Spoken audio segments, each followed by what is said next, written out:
श्री सद्गुरु देवाय नमः। भाइयों बहनों, बहुत लोग इस दास से यह प्रश्न करते हैं कि क्या वास्तव में नाम में कोई शक्ति है। तो दास हाथ जोड़कर एक ही बात कहता है, यह मैं कैसे कह सकता हूँ। अगर मैं कह भी दूं तो क्या आप मान जाएंगे। नाम की महिमा को शब्दों में बांध पाना असंभव है। यह कोई तर्क वितर्क का विषय नहीं, यह तो एक अनुभव है। और जो स्वयं ही इसे जपता है वही जान सकता है कि उसमें कितनी शक्ति है। आप विश्वास और श्रद्धा से नाम जप करना शुरू कीजिए, फिर देखिएगा स्वयं अनुभव होगा कि केवल नाम ध्वनि नहीं है, यह स्वयं भगवान का रूप है। यह दास तो बस संतों और सदगुरु के चरणों में बैठा है, उनका कहा पकड़ कर चल रहा है, क्योंकि उन्होंने अनुभव किया है, उन्होंने जी कर देखा है। वे कहते हैं नाम में इतनी शक्ति है कि नामी यानी भगवान स्वयं भी उस शक्ति को माप नहीं सकते, क्योंकि नाम और नामी में कोई भेद नहीं है। भाव और विश्वास, यही असली योग है। सारा खेल भाव और श्रद्धा का ही तो है। हमारा भाव ही हमें परमात्मा से जोड़ता है। भगवान को पाने का मार्ग कोई बाहरी साधन नहीं, एक बौद्धिक ज्ञान नहीं, कोई विशेष योग नहीं। भगवान को केवल भाव से पाया जा सकता है। जिस किसी ने भगवान को पाया है, कभी मीरा, कभी तुलसी, कभी कबीर, कभी रैदास, उन्होंने किसी से तर्क नहीं, अपने सच्चे भाव और अडिग विश्वास से ही पाया है। कलयुग की सबसे बड़ी कृपा यही तो है कि इस युग में ना योग, ना ज्ञान, ना तप, ना ज्ञान, ना ज्ञान, सिर्फ और सिर्फ नाम स्मरण से ही परमात्मा को पाया जा सकता है। कलयुग में अगर कोई ऐसा साधन है जो हमें इस संसार सागर से पार कर सकता है तो वह केवल नाम है। जो दुख आज हम भोग रहे हैं वे सब हमारे प्रारब्ध हैं, लेकिन नाम में वो शक्ति है कि वह प्रारब्ध को भी जला सकता है। नाम से ही हम न केवल अपने बुरे कर्मों का नाश कर सकते हैं, बल्कि हम नया शुभ प्रारब्ध बना सकते हैं। इसलिए कहा गया है मानव तन अनमोल है और यह केवल भगवान के भजन के लिए ही मिला है। भोग विलास तो हमने हर जन्म में किया है, कभी राजा बनकर, कभी व्यापारी, कभी सेनापति, लेकिन उससे क्या पाया। आखिरकार सब माया ही तो रही। अब जागो, अब इस अमूल जीवन को व्यर्थ न जाने दो।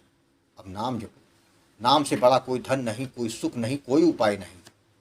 जिसने नाम को पकड़ लिया उसने भगवान को पकड़ लिया, और जिसने भगवान को पा लिया उसके लिए इस संसार में पाने को कुछ भी बाकी नहीं बचा।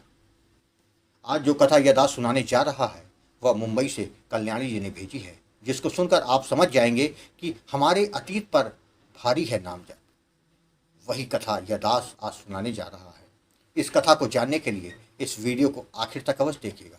इसके साथ ही यदि आप राधा नाम की महिमा, बांके बिहारी जी की कृपा और वृंदावन से जुड़ी सत्य कथा का आनंद लेना चाहते हैं तो हमारे दूसरे चैनल अच्युत प्रभात तथा भक्त भगवंत को जरूर देखें। मेरा नाम कल्याणी है। मैं मुंबई की रहने वाली एक साधारण सी गहरी हूँ। मेरा विवाह वर्ष 2023 में ललित जी से हुआ था, जो एक व्यवसायी है। हमारे परिवार में मेरे पति के अलावा सास, ससुर और एक देवर भी है। सौभाग्यवश मेरे ससुराल वाले अत्यंत अच्छे स्वभाव के हैं। सभी मुझे बहुत स्नेह देते हैं, समझते हैं और अपनत्व से भरपूर व्यवहार करते हैं। विवाह के बाद जीवन एक नई दिशा में बढ़ चला था, परंतु भीतर कहीं कुछ ऐसा था जो मुझे चैन से जीने नहीं दे रहा था। मेरा अतीत। कॉलेज के दिनों में मेरी जिंदगी में एक व्यक्ति आया था, उसका नाम था विकास। हम दोनों एक दूसरे को बहुत पसंद करते थे। उसका व्यवहार, सोच और स्नेह ने मेरे मन को ऐसा छू लिया कि मैं उसके प्रति पूर्णतः समर्पित हो गई। उसका परिवार भी मुझे स्वीकार करता था। मैं उसके घर भी जाती रहती थी। हमारा संबंध धीरे धीरे गहराता चला गया। विकास चाहता था कि हम अपने इस रिश्ते को विवाह तक ले जाएं। उसने कई बार मुझसे कहा कि अपने घर वालों से बात करूं या मैं स्वयं जाके बात करूं, लेकिन मुझे अपने परिवार की प्रतिक्रिया का डर था। मुझे अपने माता पिता से बहुत प्रेम था, परंतु उनके सामने इस विषय को रखने की हिम्मत नहीं थी। मैं जानती थी कि वे मेरी पसंद को शायद स्वीकार ना करें। इसी डर और दुविधा से मैंने चुप रहना बेहतर समझा और बिना विरोध किए मेरा विवाह ललित जी से तय हो गया। विवाह हो गया, परंतु दिल और दिमाग अभी भी अतीत में उलझे हुए थे। विवाह के बाद मैं अपनी नई जिंदगी में रम नहीं पा रही थी। विकास की यादें, उसके साथ बिताए पल, उसकी बातें, उसकी उपस्थिति, यह सब मेरे मन पर छाया रहा। मैं अपने पति के साथ मानसिक रूप से जुड़ नहीं पा रही थी। ललित जी एक समझदार व्यक्ति हैं। वे मेरी चुप्पी को समझने का प्रयास करते रहे। कई बार मुझसे पूछा भी, कोई बात है क्या? मन में कुछ है तो बता दो, पर मैं हर बार चुप हो जाती। धीरे धीरे मेरी ये चुप्पी झुंझलाहट में बदलने लगी। मैं छोटी छोटी बातों पर नाराज हो जाती और मेरा व्यवहार में उग्रता आ जाती। अंदर के द्वंद्व चल रहे थे। एक ओर अपने पति और परिवार के प्रति अपराध बोध, दूसरी ओर विकास के प्रति मन की अवशेष भावनाएं। एक बार जब मैं मैके गई तो विकास से मिलने चली गई। उस मुलाकात में हम अपनी भावनाओं में बह गए और मर्यादाएं लांघ गए। जैसे ही ये सब हुआ, मुझे अपने आप पर बहुत गुस्सा आया। एक ओर मैं अपने पति को धोखा दे रही थी और दूसरी ओर अपने आत्मसम्मान को भी खो रही थी। वापस ससुराल आकर मैं और ज़्यादा अंदर से टूटने लगी। भीतर ग्लानि, शर्म और पछतावे का तूफान चल रहा था। विकास की यादें अब पछतावे में बदल चुकी थी। मैं दिन प्रतिदिन डिप्रेशन की ओर जा रही थी। किसी से कुछ नहीं कह पा रही थी, ना पति से, ना सास ससुर से। सब मुझे समझाते, मेरा हाल पूछते, लेकिन मैं बस रो देती, चुप रह जाती। इसी मानसिक अंधकार में एक दिन यूट्यूब पर एक वीडियो मेरे सामने आया, गोकुल भवन अयोध्या चैनल का, जिसमें राम नाम के प्रताप की बातें हो रही थी। जैसे जैसे मैं वीडियो सुनती गई, मेरे मन में कुछ हलचल सी होने लगी। मैं उसी चैनल के कई वीडियो देख डाली। मन हल्का लगने लगा, जैसे कोई भीतर से पुकार रहा हो, तू अभी टूटी नहीं है, तुझे संभाला जा सकता है। यही आंतरिक प्रेरणा मुझे ले आई गुरु जी के चरणों में। मैंने गुरु जी आपसे संपर्क किया और जैसे तैसे अपने दिल का बोझ आपके सामने खोल दिया। गुरु जी, आपने बड़े धैर्य और करुणा से मेरी बातें सुनी और कहा, बेटी, जीवन में जो बीत गया उसे छोड़ दो। नाम ही वो शक्ति है जो तुम्हें अंधकार से प्रकाश की ओर ले जाएगा। भाव और विश्वास से सीताराम नाम का जाप करो।